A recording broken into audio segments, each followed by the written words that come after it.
மகாநதி சீரியல்ல ஹாஸ்பிட்டல் இருந்த காவேரி நிவின் கிட்ட, நிவின் நீங்க எப்படியோ பசுபதி இருக்கிற இடத்த கண்டுபிடிச்சிட்டீங்க, இருந்தாலும் அவங்க கிட்டயும் அவங்க ஆளுங்கிட்ட இருந்து கொஞ்சம் ஜாக்கிரதையா இருங்கன்னு சொல்றாங்க.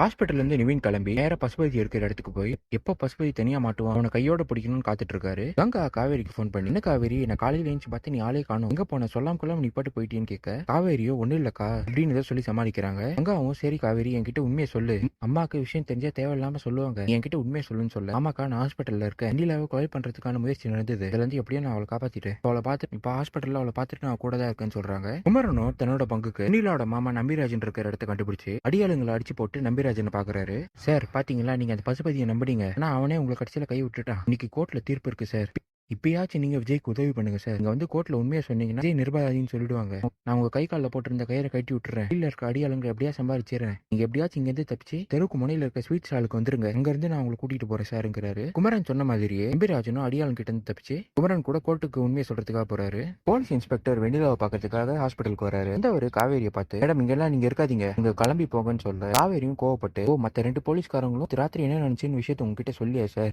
ராத்திரி வெண்ணிலாவை கொலை பண்றதுக்காக ஆளுங்க வந்தாங்க, நான் தான் அவங்களை அடிச்சு காப்பாத்தினேன், இதே மாதிரி திரும்பவும் நடக்காதுன்னு என்ன சார் நிச்சயம், வெண்ணிலா டிஸ்சார்ஜ் ஆகிற வரைக்கும் நான் கடைசி வரைக்கும் கூட தான் இருப்பாங்கிறாங்க. இன்ஸ்பெக்டர் பேசும்போது தான் காவேரிக்கு ஒரு விஷயம் தெரிய வருது, வெண்ணிலாவை டிஸ்சார்ஜ் பண்ணல, வேற ஒரு ஹாஸ்பிட்டல் கொண்டு போய் சேர்க்க போறாங்கன்னு. இதை தெரிஞ்சுக்கிட்ட காவேரி, இனிமே இந்த வெண்ணிலா இங்க இருந்தா பிரச்சனை, எப்படியாச்சும் வெண்ணிலா இங்க இருந்து கூட்டிட்டு போய் கோர்ட்ல ஒப்படைக்கணும், அங்க உண்மையை சொன்னாதான் விஜய் விடுதலை ஆவார். நர்ஸ் கிட்ட போட்டு வெண்ணிலாவை அங்க இருந்து ஹாஸ்பிட்டலுக்கு வெளில கூட்டிட்டு வந்து வேன் மூலயமா கோர்ட்டுக்கு கொண்டு போறாங்க. பசுபதி ஒரு பொண்ணு ராகினி கிட்ட, நீ ஏமா ராகினி இன்னும் இந்த ஊர்லயே இருக்க, கிளம்பி நம்ம ஊருக்கு போமான்னு சொல்ல, ராகினியும் இல்லப்பா இந்த நிலைமையில உங்களை விட்டு போக முடியாது, நானும் உங்க கூட இருக்கேன்பான்னு சொல்லி பேசிட்டு இருக்கிறப்போ கட்டையோட ரூம் குள்ள வந்து நிவின் பசுபதியை போட்டு பொலன்னு பொழக்கிறான். டே பசுபதி இங்க வந்து ஒளிஞ்சிருந்தா தெரியாது நினைச்சிட்டியா, ஒழுங்கு மரியாதையா வந்து எல்லாம் தப்பியும் நீ தான் பண்ண ஒத்துக்கணும், வந்து சரண்டர் வாடான்னு அடிச்சு கூட்டு போறப்போ பசுபதி ஆளுங்க வந்து நிவினை கட்டி போட்டுறாங்க. பசுபதியோ நிவின் அடிச்சு, டேய் நீயே சின்ன பையன், எங்கேயே கொண்டு போல தோணுது, ஆனா நான் என்னோட தங்கச்சிக்காக தான் உன்னை விட்டு வைக்கிறேன், நீ அந்த வீட்டுக்கு ஒரே பையன், செத்து போயிட்டுனா என் தங்கச்சி கஷ்டப்படுவா, இப்படியே போயிடுச்சு போ அப்படின்னு சொல்லிட்டு இருக்க, நிவின் உடனே தன்னோட பேண்ட் பாக்கெட்ல வச்சிருந்த கத்தியை எடுத்து கையில இந்த கைத்தெல்லாம் அறுத்து ராகினியோட கழுத்துல கத்தி வச்சிடுறாரு. ஏ பசுபதி